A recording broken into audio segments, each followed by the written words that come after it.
there's so many people in our community. I've got a long list. You always hear me talk about the list.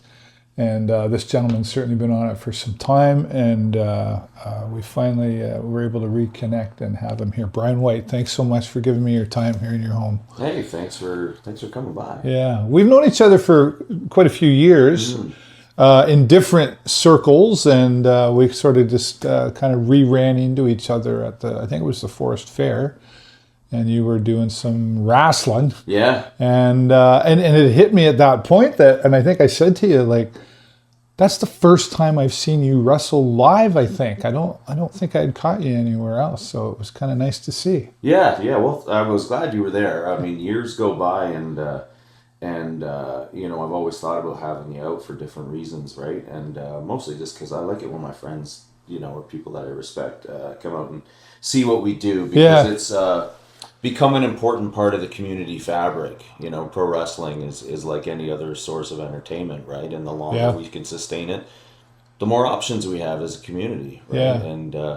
And plus it's a lot of fun. I think everyone that has fun likes people to know what that looks like and what that feels like for them, right? So sure. Yeah, it's fun to get tossed around and knees broken and legs broken. Yeah, it sounds like fun to me. But it's fake, right? It's fake, and people, I see the laughing emojis and stuff online, and they go, you clearly haven't come out to a show because we have like 500 people at the Forest Fall Fair alone. Yep. Never mind, all of the other shows and the thousands of people that I wrestle for just in this town. Plus I travel. Like, someone said to me the other day, they looked at the big, this is like fading now, right? But this big bruise on the inside of my arm.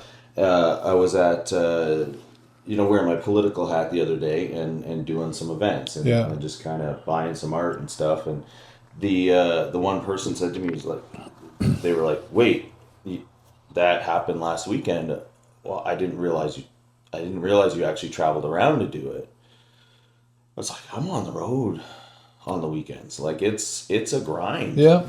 And it's a grind and it's a business. It's a business, right? I'm a brand. Outside of politics and outside of Sarnia, there are people that only know me as the wrestler. Right? They know me as this like aging punk rock looking dude who comes out there, does this, gets the kids to chant, hey ho, let's go. And and I make the scrappy comeback as I'm, body slamming a 350-pound dude or a 7-foot tall 300-pound guy, and I've got to try and figure out how to chop down that redwood. It's been a great outlet for me in terms of being able to continue as a storyteller. As you know, I used to be a filmmaker. Yep. And more importantly, it's a business. I sell shirts and sign autographs, and I have kids and adults and people of all ages high-fiving me and taking selfies. I mean, that in itself is pretty cool. Like, I have imposter syndrome all the time, and people want to buy my shirts and stuff. Like, that's a part of me that most people in Sarnia never get to see, which is really cool. Yeah. But it's also the time I spend with my son. He's the biggest part of that. Right. Right. How old is he? He's turning 18 next week. And he'll be making his debut, his hometown debut in the ring on his birthday, October the 11th, at the Dante Club. Oh, amazing. Yeah, we couldn't have picked it better. Honestly, it was an open date, and I was like, that sounds familiar for some reason. Booked the date, came home, told my wife of the dates that we had booked ahead for Chem Valley Wrestling, and she's like, October 11th? And I went, oh, yeah, totally meant that. Done on purpose. It's his 18th birthday. Why wouldn't I book a show on his 18th birthday? Oh, right. So he's going to make his hometown debut. That's awesome. That's awesome. We'll talk. We're going to get more into the wrestling and how that came about for you. But I always like to go back. Are you from Sarnia originally? Yeah, born and raised. Yeah.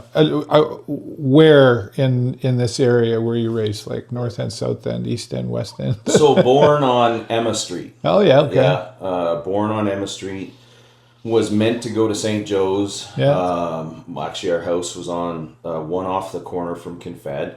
And my brother, 2 years older than me, had started going to St. Joe's and walking that little laneway back and forth from our house. And then I guess right before, how heavy you want to get? Because right before I was supposed to start junior kindergarten, things completely fell apart in the household, and we ended up at the women's interval home. So my mom and my brother and I ended up staying there for about 3 months, Right. and had to start a new life. And so off we went to an apartment on Lansdowne in Wellington, and we lived there. And I started going to St. Ben's, Right. St. Benedict School. And so you said you were like pre-kindergarten, like Yeah, so you were like 4. I went, so I was 3 when we left my dad, and then a lot of abuse and alcoholism and stuff like that, right? Like I was being fed booze at 3. What? Yeah. Wow. So, hence my recovery from alcoholism. I'm one of those, we all come from different backgrounds, but I'm definitely one of those ones that was born into it and kind of didn't really have a choice. So when you grew older, like into your teens, like of legal age, you were still drinking? I was well into it. Yeah. I was well into it. I was a bit of a weekend warrior. Thankfully, at that point, I managed to. I skipped school for other reasons. It wasn't because I was drinking on weekends. I was working a lot. I actually fell into, I guess, that trap as well of over extending myself and working too much when I was in high school. So I was working. What were you working at? I started off at Tommy's restaurant. So Tommy's. anyone remembers the Chinese. Oh yeah, I do. Downtown. When I was 14, and I was delivering papers since I was 6. So I've never not had a job, right? So started at Tommy's. Funny story. The staff didn't get paid on time a couple of times, and then one time it was we were 4 or 5 days into not getting paid, and so I had just turned 15. Right. Walked up to the boss, gave them the labor laws, right? Yeah. Read them the riot act, and I said, everyone in this place has got to get paid by the end of the day. And they were like, okay. Opened up the till, counted out my pay, and said, we don't need your services anymore. Yeah. Activism, but you were right though. activism has a price, right? But I managed to walk myself right over to the Elephant and Castle. Right. In less than, I never missed a paycheck. Yeah. So I picked up at the Elephant and Castle, brand new 15-year-old, and by the time I was 21, I was the kitchen manager. Right. So right. I was a downtown. We must have ran into each other at some point because I started DJing down at Mr. Mike's Variety Club. Yeah. And, yeah, that enclosed DJ booth, that was my idea. Oh, that's funny. With the cage around it. May have slipped in there once or twice, especially during the Christmas season with our staff. Right. Yeah. I like to say I'm a survivor of that business. I think there's a lot of us that know that when you're in that business and you come up and that stuff's normal. Well, it's too, like, I know for me too, as the karaoke guy all those years, like, it's what I was selling. I was the party, I was the entertainment. Come in, I had a microphone in one hand and a drink in the other, right? That was, and you needed to have one too. I mean, that's what we were selling in that business, right? Of course. Yeah, I hear you. At what point, how long have you been married? This is the test. Yeah, almost 25 years. Yeah. 25 years. How did you and Jessica first meet? At the Elephant Castle. Yeah. She was the waitress. I was the cook. Oh, I never knew she worked there. Yeah, okay. It wasn't very long. I had my eye on her when she was working down the street at Harvey's. And then I started working at the jean store. So her at the same time. So by this point, I was living downtown on Mariah Street. So I grew up on Kathleen and Russell after I left the other apartment. My mom got remarried, and so I was a Kathleen Mitten Village kid at that point. Walked to St. Ben's the whole time. Yeah. So we were supposed to change schools, and my brother and I fought it. So I'm the guy that gets to say, like, I walked to school in the snow and uphill both ways. It was rough some days, I'll tell you. But I was so entrenched in that. So I was living downtown, working downtown, got my second job downtown. So I was probably pulling 60 hours a week between working at Thrifty's in the what was the Eaton Center at the time, right, and working at the Elephant Castle. And Jessie and her mom kept coming in for coffee, lunch. And I would always stare out the window and, just kind of just keep my eye on her, and then I started to notice she was coming into the jean store and not buying stuff.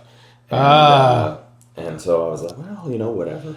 And so all the bravado. Yeah, whatever. I was like, here's the thing. I was never, my older brother, if anyone knows Brent, he's been out of this city for 30 years. He doesn't have to either know I said this or he doesn't have to face Nobody watches Brian, it's okay. He was the player, right? Just kind of like my dad was the player. And I was the one who everyone would come to after and go, dude, what happened? What do you mean? Oh, I mean, what do you mean? What do you mean? Like, she was all over it. She was hitting on you all night. And I was like, no. You never saw it, eh? I wasn't. Yeah. No, right? So I was dumb to that stuff, for sure. Probably the low self-esteem. I don't know, whatever. I don't want to psychoanalyze it, but that's me in a nutshell. So I didn't really see it after a long time. It eventually sort of came to a head. Now, I also had, we'll say, another girlfriend who was away at college, and we'll just leave it at that. I mean, she was apparently creating her own life. Okay. Without me. And so I think by this point it was in name only, and I kept my eye on Jessie, and then eventually she started working there, and I was like, oh, hey, okay. And then all the bravado in the kitchen, all the other guys are like, oh, hey, and at some point, one of the guys was like, I'm going to mark my words. And I just looked at him and I was like, no, you're not. He's like, what do you mean? Because they're not used to hearing that from me. Right, you were the quiet one. And I was like, no, you're not. What do you... No, we're... Yeah. We've already crossed that bridge. It's like, oh, good for you. Oh, wow. I'm impressed. So that was 5 years before we got married. So we've been together for like 30. That's amazing. So I hear in there like a little bit of chase from both sides. Was she chasing you? Because I could hear when you were telling that story, like, her and her mom would come into the store, and as soon as you said that, I'm thinking, yeah, why were they coming into the store? Yeah. Did she bring in mom to go, that's the guy, and apparently make sure, right? That's her story. Whether she's trying to make me feel better on my down days or not, I don't know. But that was her story. I know, but I knew Jess way back. We were teenagers at I think it was St. Andrew's Church. Mm-hmm. We went to teen group or whatever at the church together. That's how I first knew her. And then, so you guys connected, got married, and what does Jessica do? She's a teacher, school teacher, full day kindergarten, so JKSK. Wow. Yeah, she's got her hands full. Overstimulated on a daily basis. Right. And then comes home and releases here on you. Yeah. And we have the 3 dogs, as you heard. Right. You met one of them. But, I did, yeah. So you got those 3 kids. Yeah. And then, but you had children of your own. How many children do you have? Yeah, 2, Rain and Seamus. And, Seamus is, as I say, almost 18. Rain's 22. And Rain's got some profound disabilities, too. So our life together with Jessie, I mean, it was dealing with my crap when we first met. Mm-hmm. We, had to sort of figure me out for many, many years, and the ups and downs and the turmoil. And that was chaos. That was me reliving a lot of trauma and not knowing what healthy relationships looked like. Right. And experiencing life in and out of blackouts and all that stuff. And then somehow, her mom was super patient and truly one of my best friends. And really helped guide me through a lot of the stuff, at least the internal stuff, like the who am I stuff. Yeah. She was one of my biggest champions. And I mean, that's not easy for a single mom of her only child, who knows that. Yeah, right. She might step forward in that kind of situation and say, he's no good, get rid of him, you deserve better, blah, blah, blah, right? But instead, so I guess both her and Jessica, they saw something in you. Yeah. I mean, that you didn't. Yeah. No, they saved my life, for sure, like, without question. Yeah. Like, till the day I die, I owe it to them, without hesitation. Well, but you made the choice at the end of the day, right? Sure. What was the aha that said no more alcohol? It was for sure having kids, right? There was no there was no single moment. It was more like an unwinding, Leading up to, right? yeah. An unwinding of the grip of the sweater. Because I mean, I was quitting every day, 3 times, 4 times a day. Well, this will be my last one. This will be my last one. This will be my last one, right?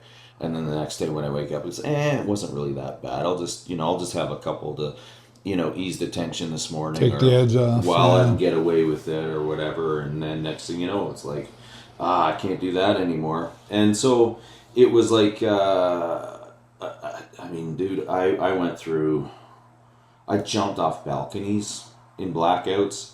I crashed a car. I had somebody choke me out and break my leg and leave me for dead in a back alley. I woke up with a gun being waved to my head from a blackout. Like, all the stuff that clearly should have been A big clue.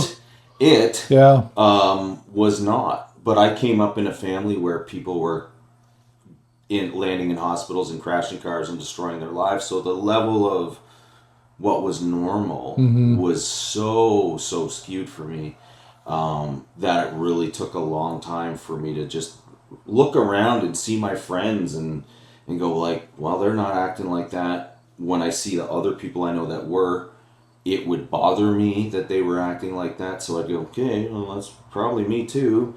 So this like unwinding of things, and then there's just moments where I remember waking up one morning and looking in the fridge to make sure that I made supper the night before, and I always did. Like, so there was sort of that part of me that was like, well, you're doing fine, everything's fine, right? I checked the fridge, but the fact that I had to check the fridge, or the fact that I have to wake up in the morning now and social media was a new thing and go like, what did I write last night?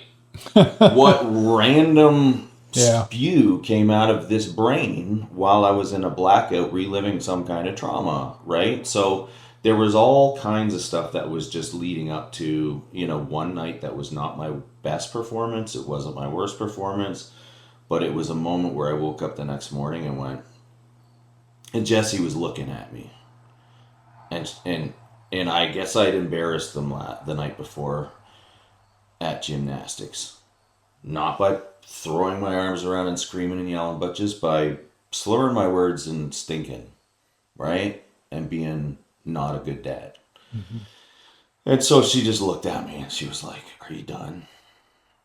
And I went, yeah, I think so. But then the tricky part was, I know the window is about this wide, right? Once it's closed, it's like, it wasn't that bad. No, it'll be different next time. And I knew the game, so I knew enough of myself to be honest about it.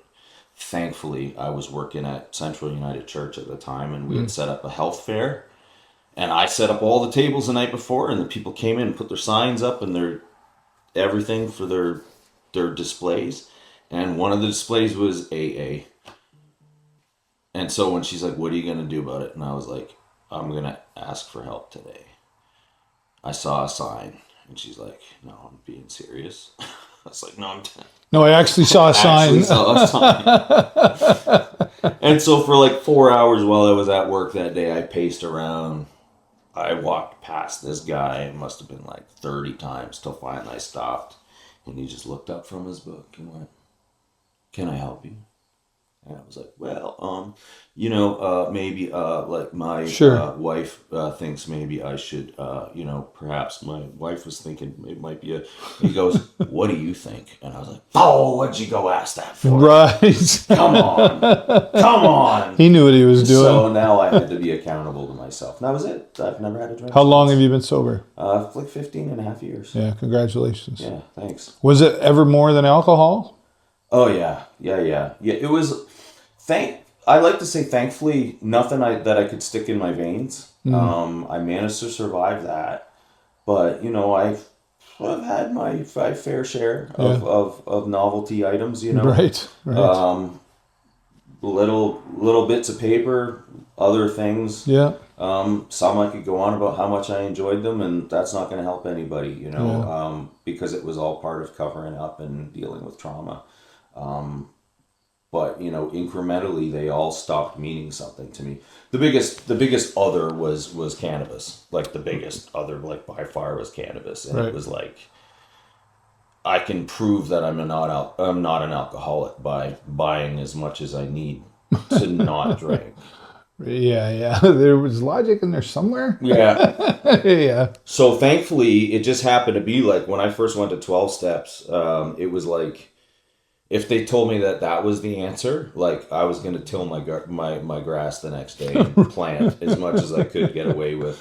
None of it was legal at the time. Right. But anyway, Right. it was, thankfully I hadn't had any for like 2 months.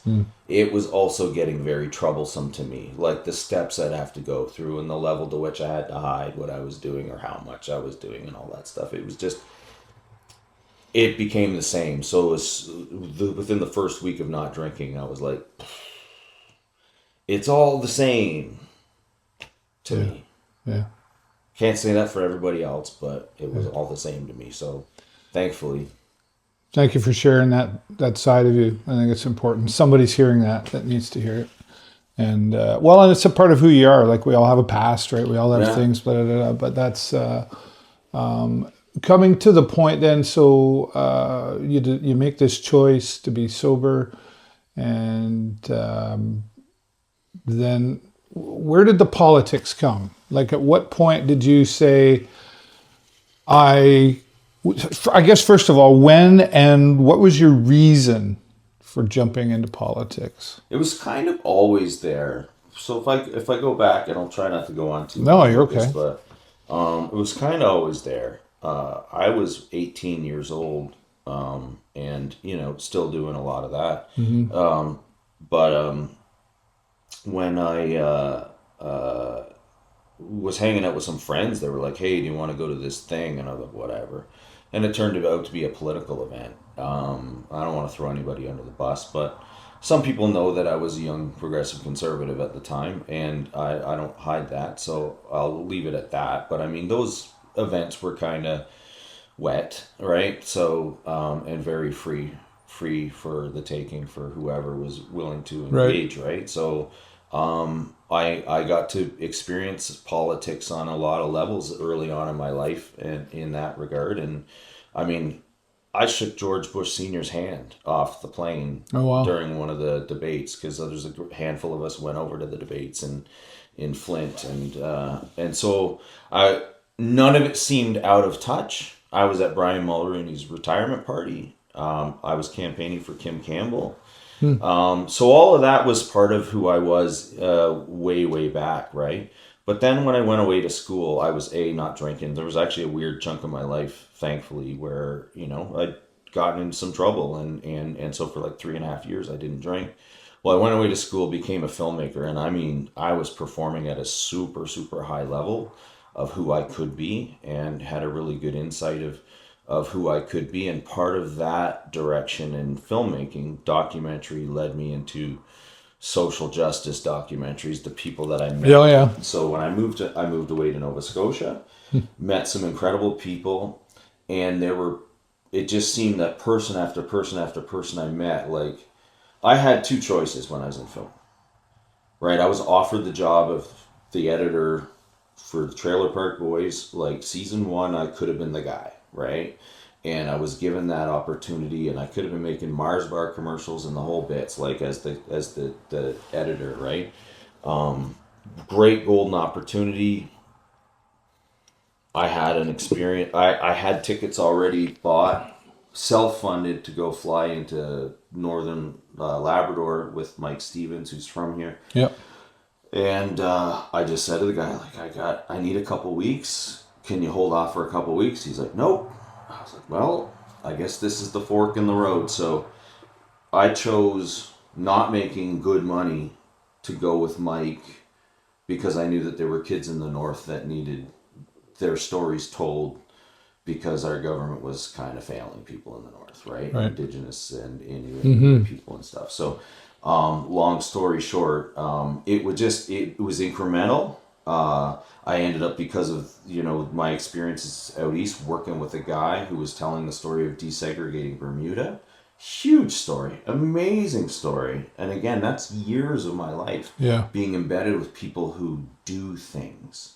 They change the world that they know, right? And it wasn't just those ones. And then I met others and others. So by the time I came back here, you know, my mother-in-law was gravely ill, and we made the choice to move back here to be close to her for her last year, right? We didn't know it was going to be a year. We didn't know it was going to be 5 weeks. Like, we just pack up, get here, right? We'll make it work somehow. And so shortly after she passed away, the drinking thing was really top of mind.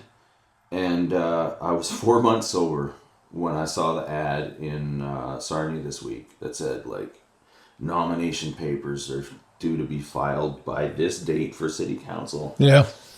And I went, 4 months sober. What am I doing? I was like, why am I here if I'm not here to help? Why am I here if I'm not here to... Like, I was like most people my age. I grew up with almost the sole purpose of leaving here. Right? Not that I don't love my city, but it just didn't fit. Like, you, like, it was different times. I'm a creative guy, and yeah, I wasn't.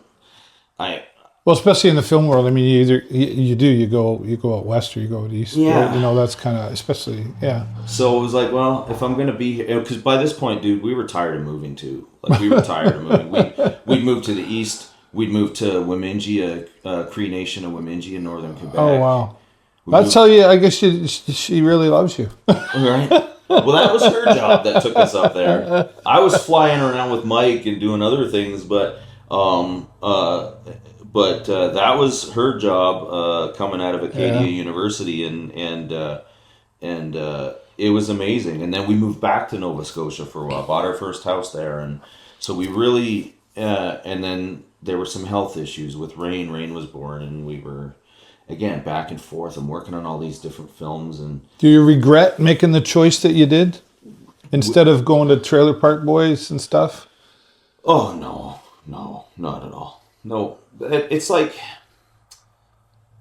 I'd run into the guy that got the job, because then he ended up getting the full contract. The production company that had the editing ended up dissolving, and he personally ended up taking the whole contract himself. And every time I'd run into him at the film festival or something, he'd go, "Thanks, Bri," and I'd go, "Hey, you're welcome. It's all good, buddy." But I didn't know it'd be that popular. I mean, you don't, right? But you called it right. It's a fork in the road. It's like life choices, right? Mm-hmm. And, you know a lot about choices, right? Especially when it comes down to, the drinking but life in general, anything. Yeah. Those hard choices come along, right? And we have to make them. And then I always, I forget who it was. I don't know if it was a Zig Ziglar or somebody like that told the story of a person who went to, this university instead of Harvard. And they went to the other university, and things didn't quite go the way they hoped. And God, if I'd have just picked Harvard instead, things would be better. But we don't really know that. That's not necessarily true, right? No, I could have been stuck in the film business out there drinking my fool head off to this day, and dealing with all of the retractions in the business, and the change in the tax credits and all the other stuff that's gone out there that could have maybe or worse, David. I might have got super popular and made a lot more money. Right. I was voted from Niagara College to be the first one out of my class, out of 110 people. I was voted most likely to make the first $1 million. Yeah. And again, that's 22-year-old Brian in Welland, where it's not the people in Sarnia here just being nice to me. This is all long before all of this other kind of stuff, right? Where they don't know me from anyone. They just went, "No, this is the guy." So very grateful.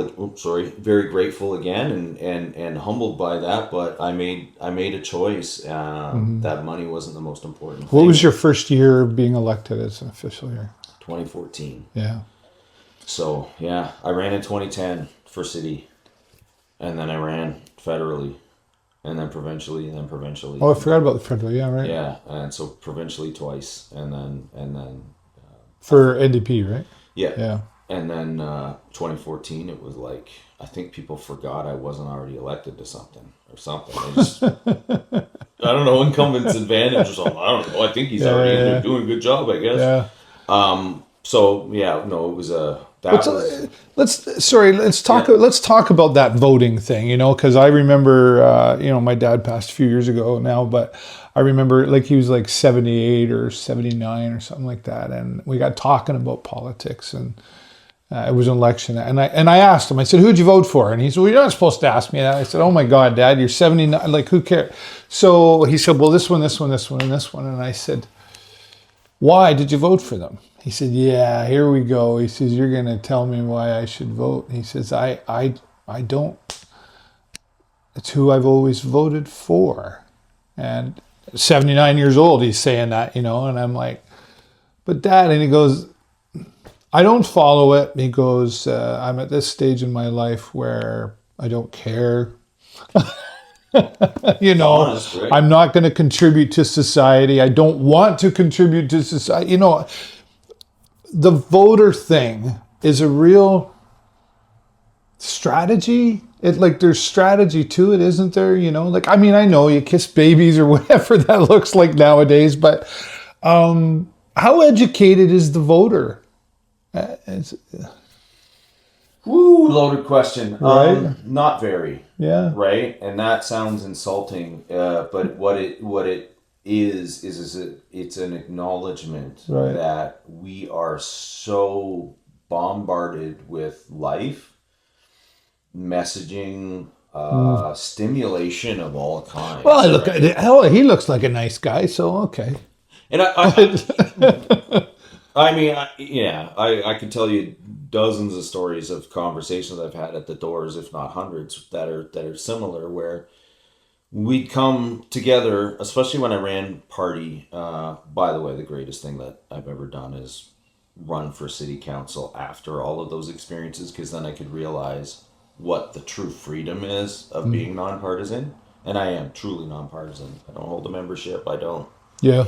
I'm a guy who's voted for 4 different parties in my lifetime, right? So, I truly live that every day in city council. But, to come to the door and have somebody with the preconceived notion of who I am based on the color of my candidate card, right? Right. Or somebody else's face, Blue, on the back orange, of or it, red, right? or yeah. But I would always go just to listen. I'm just here to talk. In fact, the people that were oppositional to me, I spent 40 minutes with. My campaign manager was always yelling at me like, "That's just a strategy to keep you off the doorsteps." I'm like, "No, it's a conversation, and I don't care what you have to say." And they'd call my phone and, "Yeah, your wife really needs you." I'm like, "No, she doesn't." Right? Yeah. For an introvert, I like to talk, right? I have my limits.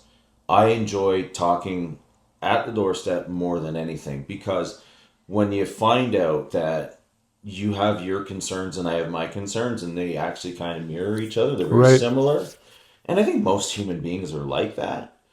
When you take the time to engage and make eye contact and have a sober, I don't mean sober as in alcohol, I mean a sober as in away from all the toxicity, Yeah, and distractions conversation with and people, you realize most of us have way more in common than we ever do have differences. Yeah, I And the think so. difference is most of us are able to just shrug off and go, "Okay, cool, like that doesn't change my opinion of who you are as a person," right?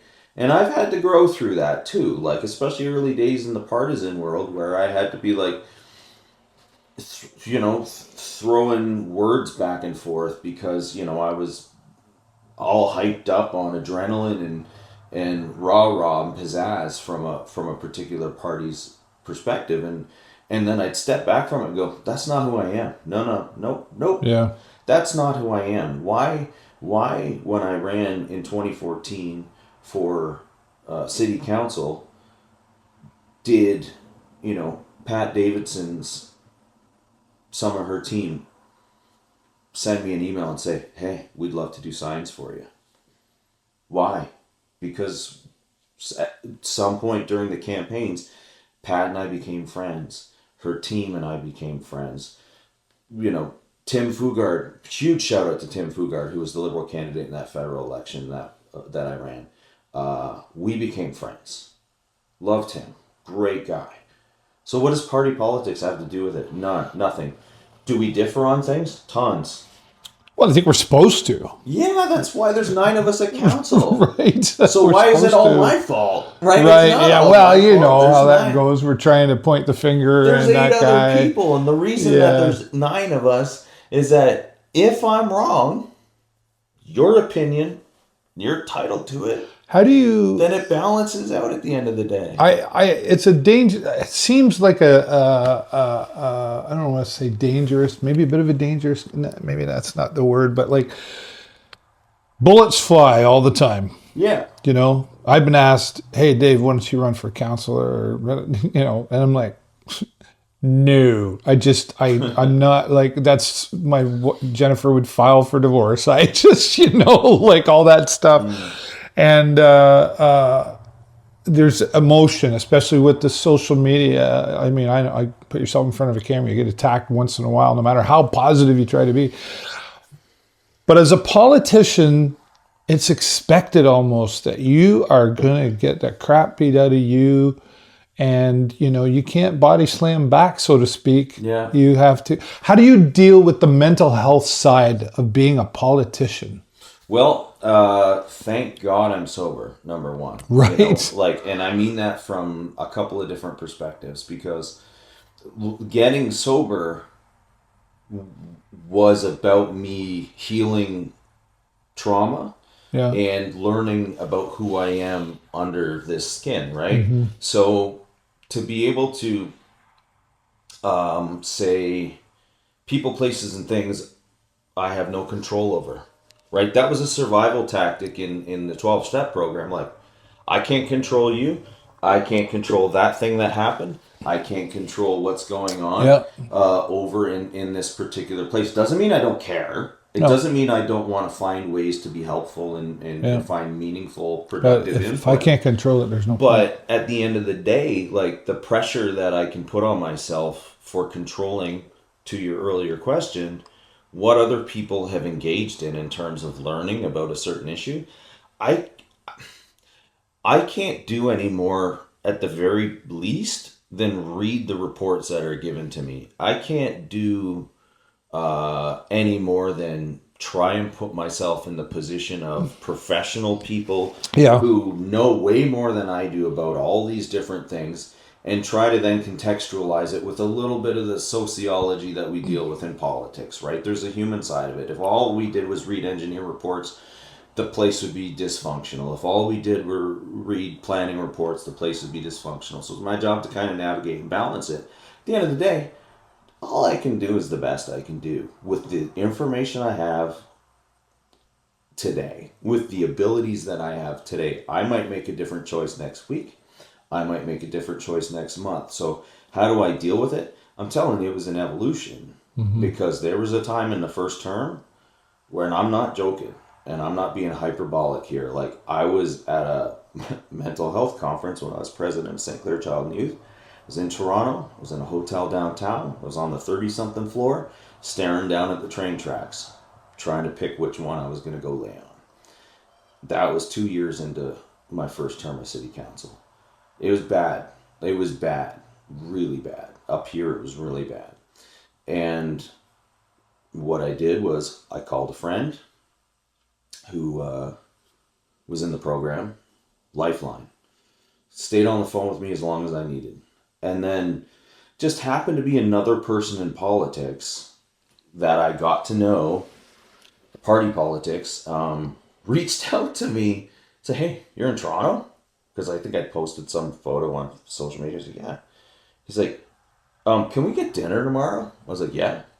He's like, "Cause I'm 6 months sober, and it's because you posted something about it that made me start to think about it." And I was like, what the hell? What's impact? Like, what is like? And you said it even earlier, right? And I was like, so the day, like the moment I needed it the most, it was being paid back to me almost instantly, right? Right. And so I can't explain it. You can believe in whatever you want to believe. That's fine. There's a creator. I smudged before you came. It is what it is, right? But there was something out there looking after me. And so when I woke up the next day and, I sent my wife a text and was thinking about my kids again, just like how I got sober. And I was like, those people, they don't have the right to take my children's father away from them. And I'm the one that gets to control that. That's awesome. So thanks for sharing that story. I got to tell you, I want to keep talking more about that kind of stuff, but we got to shift gears before I run out of time. I'm loving it. Wrestling, right? What was your first taste of that? Like, were you the WWF kid? Were you the WCW? Or you were just wrestling in general? Yeah, I was pre-WCW, that's for sure. I was remembering the lead up to WrestleMania. Yeah. 1, no number behind it, right? Yeah. Mr. T jumping the gate. Right. My brother and I, in all the stuff that we had to deal with, right? Like when we were living in an apartment on Lansdowne and Wellington, we had a TV with an antenna. It was black and white. Yeah. It sounds very old timey. Hold it right there. Let's lift up one leg. Yeah. But we had access to we just fell in love with wrestling. Yeah. Right? So the beauty about where we live is we got Detroit, we got signals from Hamilton. And so we had... I remember seeing Iron Sheik at the Point Edward Arena, way back. Yeah. Well, it was nice when it eventually came here, but I mean, in those early days, man, it was all for us, it was TV and it didn't matter. I was watching Superstars of Wrestling on Saturday morning, international wrestling based out of Montreal. So Dino Bravo and the Rougeos before they went to WWF. Right, with the red championship leather belts. Bruiser's Bedlam out of Detroit. UCW, Gorgeous Ladies of Wrestling Cavalcade, Maple Leaf Wrestling. That would be a normal weekend for my brother and I. Nice. Somewhere in between we'd bowl. Would you wrestle each other? Would you throw each other around, hurt each other? Yeah. Did you have the mattresses out in the backyard? No grass, right? I remember suplexing a kid at St. Ben's and getting dragged into the office. And he loved it. He asked for it. He's like, "Will you suplex me?" Like, of course I will. Hey, turns out all these years later, when I went and actually got trained, I got the suplex just perfect. You think don't try this at home, kids. But right. So our principal made a big announcement about it. This is hilarious. He made a big announcement about it. No big time wrestling, Pat Hoban. I'm making fun of you. No. Small time wrestling. Most of all, no WWF wrestling. And my brother and I would mock that forever. No WWF wrestling, Mr. Hoban, you're the best. Because what ended up happening, David, is 2 years ago, I was walking the Canada Day Parade, and I had the Great Lakes Championship in my hand, and I looked over on Lakeshore, and Mr. Hoban's there with his whole family. And he shouted out to me, he's like, "Brian." I was like, "Hey, Mr. Hoban, remember when you told me I couldn't wrestle?" And they all lit up. And I was like, that's the guy. No, we were, and it just took off. And even when I was a filmmaker, one of the reasons I went into documentary was the Bret Hart documentary. I was so captivated by the business, too. So I've kept in touch with wrestling. Even there were times where it was terrible to watch, hard to watch. But then it got real again, and then but it gets real in different ways if you're open to it. There's been so many. I watch it from afar, but I watch it as a businessman. Yeah, it's a business. An entertainer. Yeah. I might get beat up for this, but I think Vince McMahon, aside from everything else, one of the most cleverest marketing wise. I learned from one of the things I learned from him as a marketer was build event to event. When whoever lost the match, they were the first one to speak after the match for a reason. It wasn't just he's available, put him up. No, the loser spoke first for a reason. I lost to you tonight, but I'll see you at SummerSlam. Yeah. And I'll see you, and all those, the Monday Night Raws and the Saturday Night main events, they all led up to something, right? And I just, it was just clever. Like he always said, like, if my dad knew what I was going to do with this, he would have never sold it to me, right? Well, I posted a clip yesterday on the Chem Valley Wrestling Facebook page. So shout out to Aaron Sisson. Thank you for starting all of that. Now Kyle Bruner and I have taken the mantle as owners. But, we did the Brawl at the Mall last weekend. Yeah, at saw that. Mall.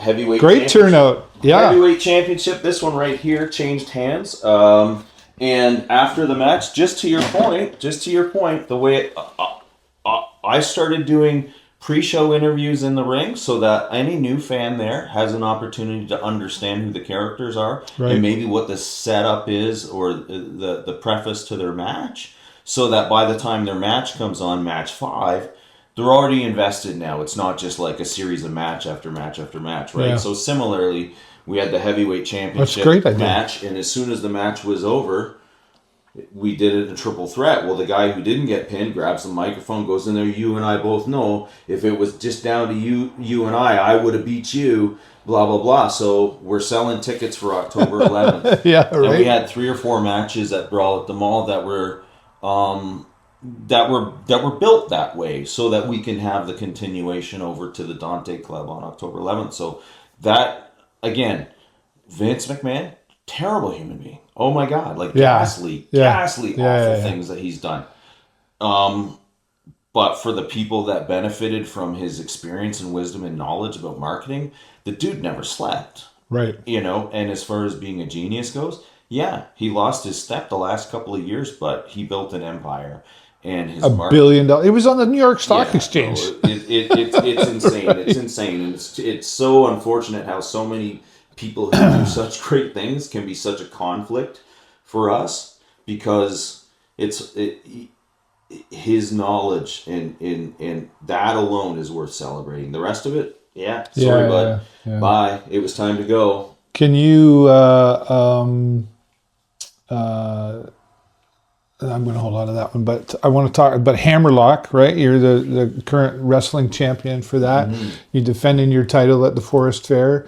And that was, like I said, the first time I saw you wrestle in person. I saw you guys. I was live streaming it, and I didn't realize you were even wrestling there. They just said, "Could you do some of that?" And yeah, sure. And then I saw you and Jessica sitting over there, and I finally saw you get up and walk away. And I got Jessica. Like I said, Brian wrestling today? And she goes, "Oh yeah." And I said, "Oh, when does he come out? I want to make sure." And she's like, "I don't know." When she walked away, and I'm thinking, she's a part of it too, right? Because she must get asked all these questions and whatever, and she kind of has to play, I don't know, like, I'm sure she does, but I understand that she probably has to play a role in all of this as the wife of the honorable one. Yeah, and sometimes she doesn't want to know. Like, she legit just wants to sit there as well, it's better for her, I suppose, too, right? Enjoy the moment. Because the eyes are on her. If she's there, I would think, while you're wrestling, getting a reaction. Mm-hmm. Yeah, and I was out there that time because Sheamus was in the first match. Yeah. So to be able to watch, Lucian LeBlanc, the Liability Lucian LeBlanc, is Lucian, by the way, is the middle name of the filmmaker that I worked with on the Bermuda documentary. Cool that name. Was his name, yeah, Lucian. So that's actually Sheamus's middle name, because he passed away too from leukemia way back then. Right as Sheamus was about to be born, so I took Errol's middle name and gave it to Sheamus as a tribute to Errol. That's cool. So it's really amazing to me that Sheamus is using that name as his ring name. Yeah. Lucian LeBlanc being white, of course. Right. And right. And so and Liability, because we're passive aggressive. Someone had claimed he was untrained in the wrestling business, and we were like, and said it was promotions that hire untrained wrestlers are a liability. And Sheamus was like, "Cool, that's my name. That's my moniker from now on." Yeah, because he's just like me. He's like, no, I'll turn that into money. Thank you very much. We had she's there to watch. When she's able to, and she just enjoys watching us do it. Yeah. She enjoys being a part of the conversations that Sheamus and I have here. Sheamus is probably one of the smartest wrestling minds I know. And I mean that without even hesitation. Really? He is so adept, and his brain is so built for the storytelling, and what he sees in people is very similar to what I see in people, and people that aren't getting a shot. That's why I love being a promoter too. Like being a wrestler, especially for Hammerlock, is great because they run like 30 shows a year, and I'm on the road all the time. Not just for Hammerlock, but for other promotions and touring around. But Hammerlock's great because we get to do storylines and fulfill like feuds and culminate into blood matches and like real crazy stuff. But when you can bring that audience up and they've been there for the ride for a year and a half, even through injuries, you get real creative and you just get to like have that release. The fair show was it's a bit of a different beast. You're there to entertain people who weren't necessarily there to see wrestling. They know it's there, they're looking forward to it, but they weren't invested in our storylines and our characters. But that said, they want to see a good wrestling we show. Still have to tell a bit of a story in there. Yep. So you have like your intro to kind of turn people into for this person or against this person. And do your best to entertain in the process. But it was a great match that you had, and I'm watching, and I'm just like I'm right there because I'm with the camera this time, so I'm close up. I'm just like, it was just amazing to me because I know the only other time I saw wrestling was WWF came to town, but I was way up there. It's a different experience, and the sounds of the bang and everything. I was kind of watching out the corner of my eye at Jessica. I'm holding the camera, and I'm sort of, because I was curious about her reaction. And she's ooh. Oh yeah, no, because she knows, like she has to deal with me. She knows, right? Like, we were talking about how my house is in like perpetual reno mode right now because all of a sudden I'm into knee surgery, right? It was like, I guess all those things that I half started are now on hold for 6 months, and now she's got to live with the chaos, or she lives with us being gone. Good job, Jess. Way to go. Right? Maybe I should interview her. I got to start wrapping things up. I'm so sorry because there's so much more. I know we're probably going to sit here and talk for a little bit longer after the camera's off, but I want you to do me a big favor here. You got October 11th coming up. Yeah. And your boys wrestling, and you're wrestling as well? Yeah. So can you give me the promo? Can you do the promo thing for the camera right now and promote October 11th and the honorable one? Yeah, absolutely. John. At Brawl at the Mall, we were there, right? One-on-one, big man versus big man. You're super talented, but here's the thing. You couldn't finish me off. And so what did you do? You started beating me up with a steel chair. You got yourself disqualified because your crew wasn't there to back you up and cause a distraction. And you realized you couldn't beat the old man, so you got dirty. You got down and dirty. Thankfully, my good buddy Chili Brown was there to make the save, or I don't know if I'd be able to walk. But here's the thing. Now your boys are with you on October 11th. You, DTN, bring whatever of the other two guys you want. Doesn't matter to me. Your guys against Chili Brown and I. I don't do very many tag teams, but Chili was there to save my butt. And I'm bringing Chili out, and we're going to take care of business that night. So, John Tavius, Darius, Blake, whatever combination DTN wants to bring to the table, Chili Brown and I got your number, October 11th. You can mark your X on that. Thank you so much. October 11th at the Dante Club. We're going to put the links down in the description. Buy your tickets, get there. I think I'm going to make this one, actually. I think I can fit it into my calendar. Honorable one, Brian White. Thank you so much for sharing so much that you have here today. And thank you for serving in our community.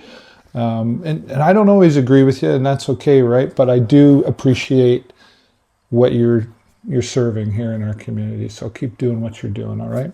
And you know what I'm going to say? Click the like, click the love button so we can share Brian's story and everybody else I have here on the show. And you know what I always say? That's all the time I got for you this week. Have a great week and an even better weekend. We'll see you next time right here on the show. Bye for now.